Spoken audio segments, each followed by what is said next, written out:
I'm Neal Hull with the National Pork Board, and thanks for joining me for a Pork 101. And we're going to talk all things pork, both fresh and processed. So if you would just envision a half of a hog laying here on the table, right? So we start, this would be the back end, so the fresh leg, it's where we get ham, it's where we get prosciutto, it's where we get all of that delicious smoked and cured meats. Then we move to the middle, which is where we get our ribs, and we'll talk in more detail about the different kinds of ribs. It's where the belly is at, so that's where we get bacon. It's where we get pork chops. It's where we get some of the value-added items that we'll also talk about. And I'll do some cutting on this as well, just to show you some ideas of where the cuts come from that you'll see in the retail case. And then we move up to the shoulder. So the shoulder is basically the pork butt or shoulder and the picnic, and then all of the delicious goodness that comes from the front end of the pig. So think about sausage, think about charcuterie, think about all of the items from a value-added standpoint that come from the front end of the pig. So we'll spend some time in each one of these sections, but appreciate you joining me, and welcome to Pork 101. So now we're going to talk just a little bit about the back leg of the pig. So think about the back hind quarter of the pig, and that's where ham comes from. And ham has really transitioned. If you think about 35, 40 years ago, it was that traditional holiday meal where you gathered around either Thanksgiving, Christmas, or Easter and had a big boneless ham or a big spiral sliced ham. And the reality is, with consumers shifting, smaller households, younger consumers entering the category, the ham category has changed a lot. So I've just got a few examples of things that you can find at your local grocery store. Most ham is very lean. So if you think about a natural juice ham, which means that it doesn't have water added to it or it cooks back to its green weight, will be 98, 99% fat-free. So instead of large boneless hams, which they used to be run like 14 pounds, now you can buy a small portion. It's pre-sliced, ready to go for that dining occasion. Deli ham is also an option. So you've got trays like this where you can buy it. It's already shaved, ready to go for deli meat sandwiches, another great option. You can also find ham steaks. So you can find a traditional bone-in ham steak, which would have the ham bone in the middle. I think about that when I think about my mom or my grandma, because they like to cook with that simply because of the flavor. This is great on the grill. It's fully cooked, so it doesn't take a lot of time to cook it. You just retherm it up to 140, and then you're good to go. A nice center of the plate item. These are just some other examples of ham items that you will find in the marketplace. These could work for breakfast steaks. These could work for a ham sandwich. Again, fully cooked and ready to go. And then from a convenience standpoint, because that's really one of the things that I want to demonstrate throughout this Pork 101 session, is the versatility of pork, right? We're transitioning away from that heavy center of the plate type entree to more of that pork as an ingredient. Today you can buy diced ham. So this is an example of a brand that I picked up, and perfect for omelets, goes in soups. You can add it to a lot of different dishes, and it's really that idea of pork as an ingredient, which then helps to bring out the flavor. So today we're going to talk a lot about pork's versatility. We're going to talk about a lot about the flavor, and then really it's all about taste what pork can do. So now we're going to transition from the ham, which is the back leg of the pig, into the middle, which is where we get our ribs, it's where we get our bellies, and it's where we get our loin, which is where the pork chops come from. So as you transition off of the ham into the loin, you have the sirloin end of the loin. Sirloin is, you can find it as a roast like this, which is netted. Talked to a local butcher this morning at the meat case. This is an item that's certified heart healthy by the American Heart Association. It's one of those lean cuts that we really like to focus on. Now, if you want to do some boneless sirloin chops, and if you've got a full service meat counter, the butcher can do it, but it's really easy to do. So that's kind of that sirloin end of the loin as it transitions back into the leg. So if you just took a piece like that, and you wanted to make some nice boneless chops that are very lean, then you've got a nice boneless sirloin chop. Again, one of those lean cuts that we really like to focus on from a nutritional standpoint. So that's the sirloin end of the loin, and I'll make another cut here just so you can see how nice and lean this cut is. So again, it can be a roast or you can do it into chops. And you can prepare those chops on the grill, you can prepare them in the air fryer, cook to 145 with a 3-minute rest, and you'll never be disappointed. So that's the sirloin end of the loin. Now we're going to get into the middle and what I like to call is the center cut. So one of the things I want to highlight, a pig has 2 of every part. So it has 2 hams, 2 bellies, 2 sets of ribs, 2 loins, 2 shoulders, and then there's really 3 basic rib cuts. So what I want to talk a little bit first is about the spare rib. So the spare rib comes off of the belly. So if you can see the spare rib, it comes off the belly, and you can buy those at any local retailer, has those all the time. That's one of the popular rib cuts. The other one that you'll traditionally find is a St. Louis style rib. This is very popular on the food service side of the industry simply because it's uniform from end to end. And every pig will have 2 sets of either spare ribs or St. Louis ribs. Now, from a cost factor, if you wanted to save a few dollars and buy a spare rib, you can convert at home to do the same thing, right? The same thing that we're doing in the packing houses. And you can just come in and take off that meaty brisket bone. You just got to find the right spot to cut through the cartilage. And a good sharp knife is always helpful too. So now I just converted the spare rib into the St. Louis style rib. Great on the smoker. What you'll see a lot of retailers doing nowadays, and then this is a meaty brisket. So you could smoke that as well, and then you get rib tips from that. What we're seeing a lot of retailers do today is from a convenience side, they're selling individual ribs. So think about having a tray in the meat department where I can get 6 single bones that are laid out nice on the tray, and then those are perfect for party style ribs. If you smoke these individually, you get some really great bark on them and then some really great flavor. And again, 145 with a minimum with a 3-minute rest. On ribs, you're going to want to take those up to 195 to 200 just so it's fall off the bone tender. So that's the spare rib, and again, we get 2 of those off of every pig. Now, the loin back rib, which is also known as the baby back rib, there was a restaurant chain that made those popular years ago with their classic advertising. We only get loin back or baby back ribs when we bone out the loin. So if we don't bone out the loin, then we end up with bone-in pork chops. So this would be a center cut New York chop or a rib chop because it's got the rib bone on there. So when you grill those to 145 with that 3-minute rest, don't waste any of that deliciousness in there next to the bone. So that would be a bone-in New York style chop or a rib chop. You can also get what we call a porterhouse chop. So the porterhouse has the pork loin and it also has the tenderloin. And we'll talk a little bit about the tenderloin in just a second. But this is a great item to throw on the grill for a nice center of the plate, very lean, and we'll talk a little bit more about tenderloin.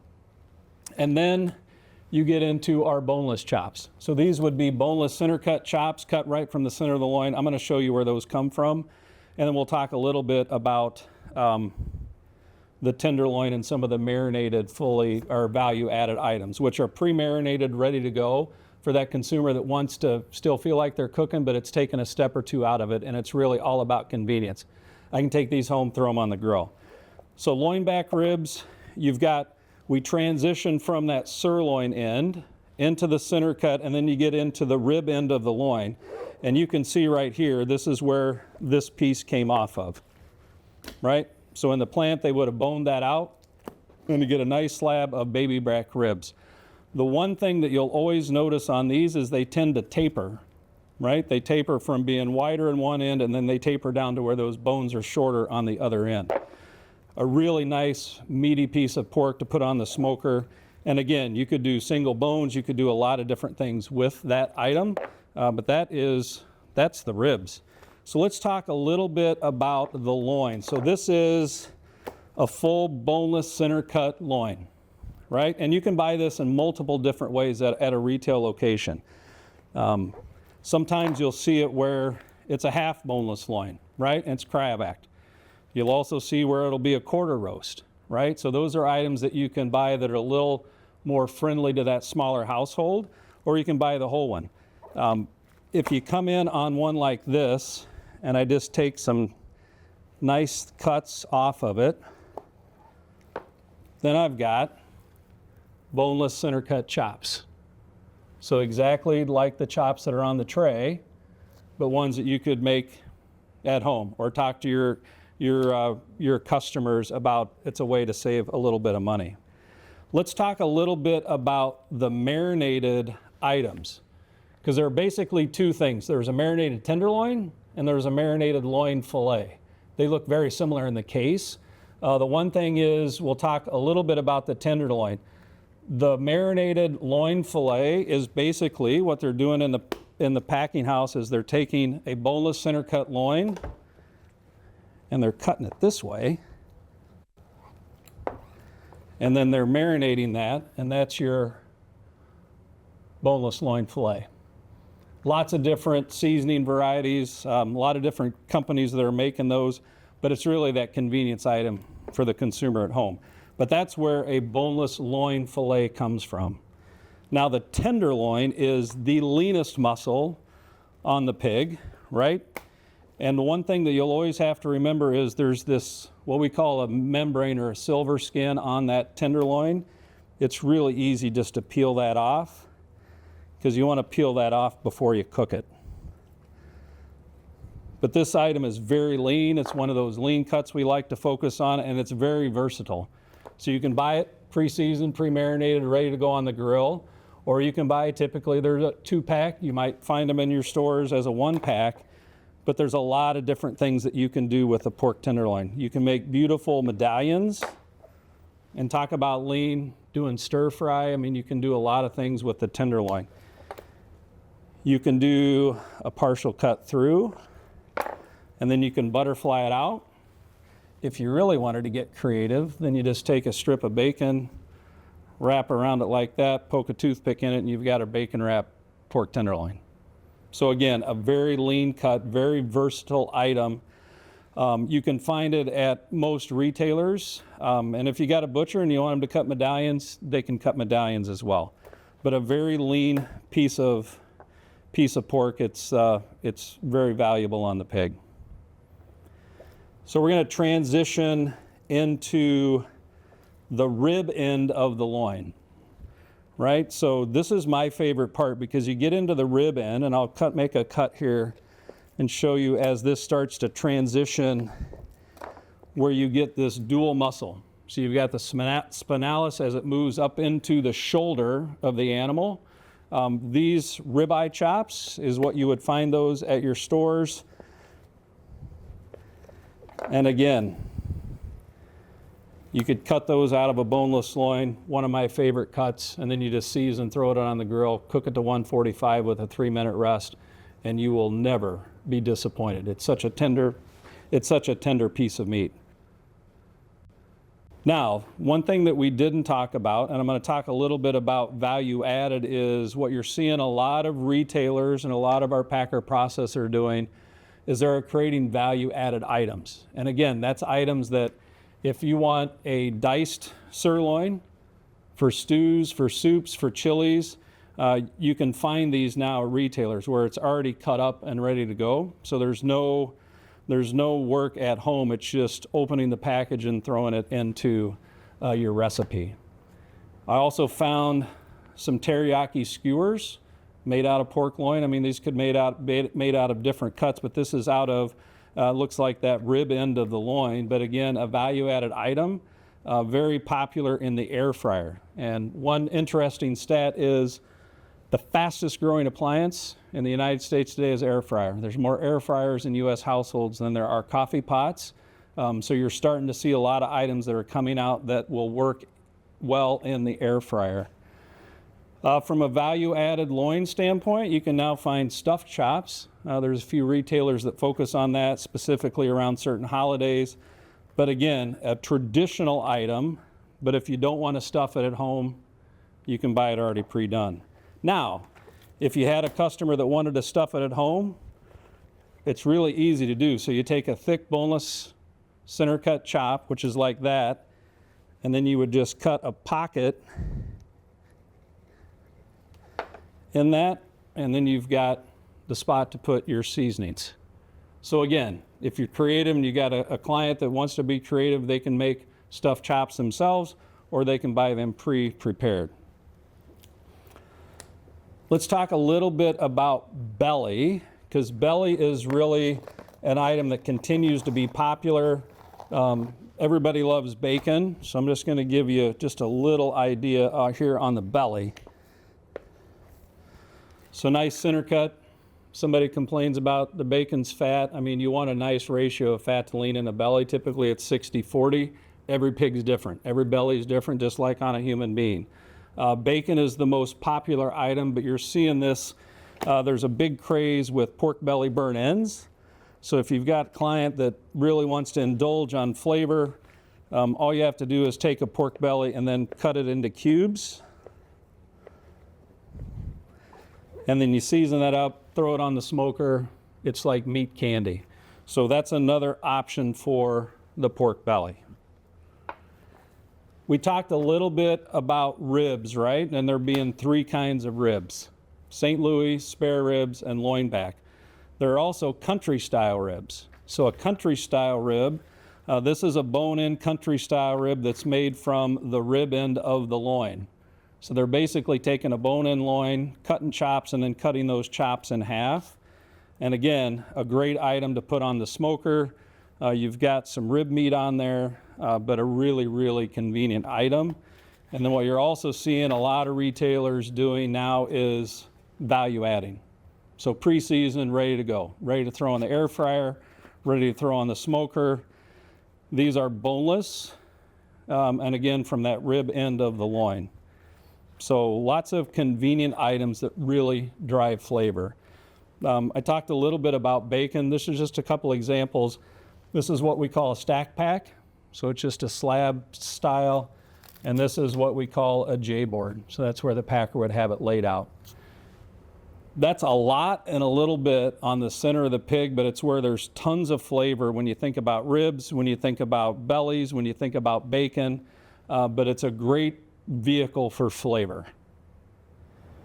So up to this point, we've talked about the back end of the hog, or the ham, the fresh leg that processes into smoked and cured meats. We talked about the middle, which is where we get everybody's favorite bacon. We get pork chops, we get all of the ribs, we get the loin. So we've transitioned through those. Now we're going to talk about the front shoulder, or the front leg of the pig. One thing that I really wanted to highlight as we're in this section is to talk about packaging, because what you can see is there are a few different varieties of packaging here on the counter, and I'll talk a little bit about each of those. We did consumer research, and the consumer thinks that a foam tray that's overwrapped with plastic is fresh because the butcher did it in the back of the house, in the meat department. The reality is every one of these items is a case-ready item, with the exception of the pork burger. So and a case-ready item is one that comes delivered to the store, already packed. It's made at a packing plant and ready to merchandise in store. So packaging's come a long ways, but this would be a foam tray. These would be overwrapped. We've removed all the branding for this section. This packaging here, and you saw some of the pork chops in a package like this as well. It's called a modified atmosphere package. So it's a modified atmosphere. There's a film across the top, and again, it comes in case ready into the store, ready for them to merchandise. So this is an example of that as well. This is a cryovac package, which is a little bit different, but it's basically in the plant where there's a pocket that's formed, the meat goes in the pocket, and then there's a film laid over the top, and then it seals. You get really good shelf life out of that. So all examples of different packaging. We'll talk a little bit about the shoulder. So this is the Boston butt, and the Boston butt, just if anybody was curious where that name came from. So you think about colonial days on the East Coast, they would store, the way they preserved the meat was they would put the pork in wooden barrels that were called butts. And then they would pack them with salt, and that's how they preserved it. And that's where the term Boston butt came from. You'll also see this labeled as pork shoulder. So it's one of those things where there's some different naming for it. The whole front shoulder would be a big item in the East Coast, in the Carolinas, for barbecue, because they will take and smoke this whole piece and then shred it for pulled pork. Everything up on this front end of the hog, it's all about low and slow, right? There's a lot of great flavor. There's a lot of good color and marbling in these muscles, but there's also a lot of connective tissue. So that low and slow will help you break down that connective tissue. I'm not going to spend a lot of time talking about the picnic, but this is a whole picnic. Skin on. In multicultural cohorts, they like this skin on because then you get chicharrones, which is basically pork rinds. So this you can find at most stores. You can also buy this as a half piece. You can also buy a boneless picnic roast. And again, this is a very, very lean piece of meat and designed to be low and slow. So it could be done in the crock pot, could be done on the smoker, but really designed to be low and slow. Cook it to 195, 200 degrees, and then you just pull it for shredded pork. On the Boston butt, I'm going to set this off to the side. So on the Boston butt, this is where we get pork steaks. So a bone-in pork steak would be this item right here. So traditional, big, popular item in St. Louis, but it's also popular around the country. Great on the grill, but you'll notice that it's got the blade bone in. So basically what we're doing is we're taking the butt and we're slicing pork steaks out of that butt. So that's one option from the pork shoulder, is you can get some really nice pork steaks. Another option from the butt, and we talked about ribs earlier, right? And a quick reminder, we've got St. Louis, we've got loin back, and we've got spares. We talked about loin country style ribs. There's also country style ribs that are made out of the pork shoulder. So another option where full of flavor, again, low and slow, but marinated on the grill, in the oven, in the air fryer, just a great item that brings lots of flavor to the table. You will also find at retail, you can find a netted, boneless shoulder roast, right? So some people will ask, well, why is the netting on there? Sometimes the netting's on there because there's multiple pieces, and sometimes the netting's on there just for that visual look, because consumers like to see that netting. So you'll notice when I take the netting off, there's just one piece where that had a knife cut where the bone came out of there.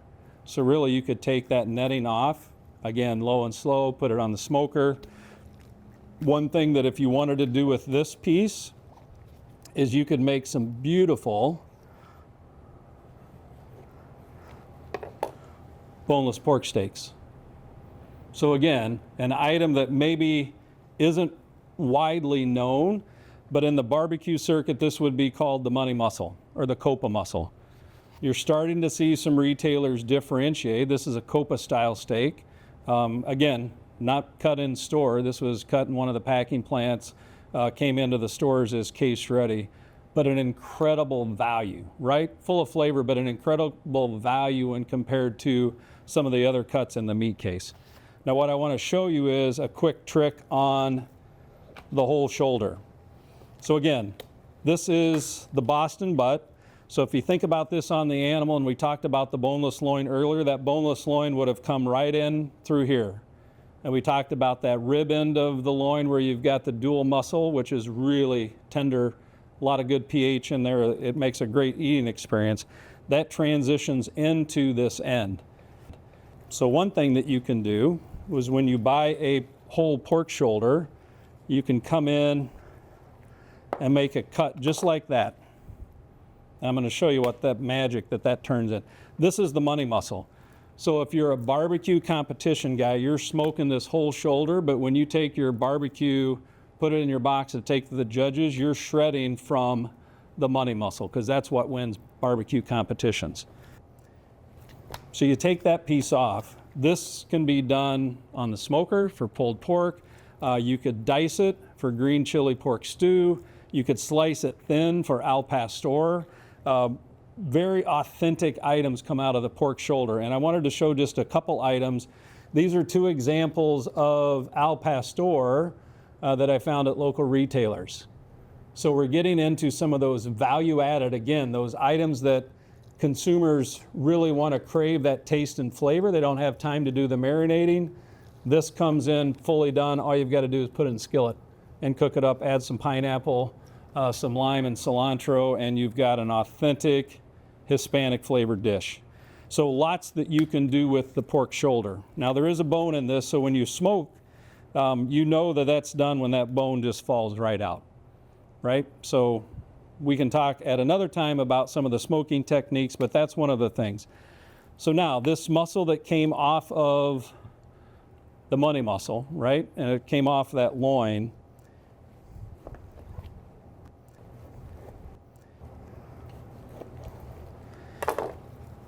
Some absolutely gorgeous cuts of boneless pork steak. Now, the same cuts as this, but from a cost standpoint, $5 and something a pound versus $2 something a pound on that. So again, one of those items where some of your clients could stretch their dollars, but really an indulgent piece of meat. I will tell you, seasoned, grilled to 145 with a 3-minute rest, and it eats as well as any cut of meat you've ever done on the grill. So again, just a beautiful piece of item off of the shoulder that comes off the loin. So now let's talk a little bit about ground pork, because what we've seen is ground pork continues to be popular. We've seen more and more varieties of ground pork. Talked about packaging, so we've got the overwrapped styrofoam tray. We've got the modified atmosphere package. We've got what we call a brick pack. So brick pack sometimes is more regional, but it also is more conducive to the packer that's making the item. Works really well in the freezer, stacks well in the fridge. And then you've got a chub. So here in the Midwest, chubs are very popular with other ground proteins, so you'll find ground pork in a chub as well. Now, we've seen some seasoned items. So this is a taco seasoned ground pork. So again, an item that's ready for taco night. Again, convenience for the consumer, no extra work. And then you get into some of the smoked sausages. So again, out of the shoulder, you've got breakfast sausage patties, you've got brats for the grill, you've got lots of value added items. These are two kielbasa's, one's fully cooked, right? So a rope, all you have to do is heat it up to temp. It's great in pastas, buy a slice, or there's now one available that's a raw, what I call a raw rope. So that one could go on the smoker, and again, great for recipes. Meatballs are very popular. You'll find these at the majority of retailers. If you look, most of them are all ground pork. One thing that I have seen, I couldn't find it today, you're also starting to see some items that are ground beef and pork blend, simply because the cost of beef, some packers are blending pork into that to bring the cost down. It also drives a lot of flavor for that consumer. Another thing that comes from the front end or the shoulder is charcuterie. So this is just an example of some dry sausage items. The prosciutto comes from the ham, but lots of flavor that's driven from charcuterie. And that's really popular with younger consumers as we think about moving the needle away from our traditional consumer to that younger consumer that's really looking at pork as an ingredient. So we talked about ground pork and the packaging types with the foam tray, with the modified atmosphere package, with the brick pack, and with the chub. I did want to talk a little bit about fat to lean ratios, because we did a lot of research a few years ago and did a market landscape on ground pork and found out that consumers want to know what the fat to lean ratio is. And we've seen a transition where on pack you will find the fat to lean call out, similar to what there is on beef, because consumers are familiar with that. So you're starting to see an 80-20, an 85-15, a 90-10. There is a 93-7 also available at a few retailers on the East Coast. But it's a consumer buys ground meat based on the fat to lean ratio. And I'll just give a quick example. We had a retailer that had an 80-20. They added a 90-10 and found out that it drew a new consumer to the category. And with the affordability, the value that pork brings to the marketplace right now, ground pork continues to grow in popularity. We're seeing expansion of that set. So I just wanted to call that out, right? Just not only from a packaging difference, but from the fat to lean ratio that's on ground pork. So really to put a bow on everything, so we talked about basically head to toe on the pig. So as a quick recap, the fresh leg on the back end is the ham. In the middle we had the loin, the belly, the ribs, and then we talked here about the shoulder, which is all about low and slow. It's all about flavor. It's all about those value-added items that are convenient for the consumer. I did want to highlight the lean cuts that we've talked about today. So the first one was that sirloin chop, right? Certified heart healthy by the American Heart Association. You can find this as a sirloin roast, or you can find it as sirloin chops. And if you don't find it in the meat case, ask the butcher. They can certainly get it for you. So that's one of the lean cuts. We also talked about the pork tenderloin, another item that's certified heart healthy by the American Heart Association, and really that lean muscle that's so versatile. You can season it and grill it. You can slice it thin for salads. You can do a lot of things with that pork tenderloin. Then we talked briefly about that porterhouse chop, right? It's got the pork tenderloin on it, but think about it from a T-bone standpoint. It's similar, right? You got the loin eye and you've got the tenderloin. That's one of the lean cuts that we've talked about. And then we get into the boneless loin. You've got the New York chop, which is basically a boneless center cut chop. If this wasn't cut into chops, you would have a New York roast. So available at all retailers. And then finally we have the ribeye chop, which again has got that dual muscle. This is where there's lots of flavor. There's lots of intermuscular marbling that's going to really derive that flavor home. So appreciate you joining for Pork 101. Would encourage you to join our Pork and Partners group. You can go to pork.org/Pork and Partners to sign up, and look forward to seeing you at more educational opportunities in the future.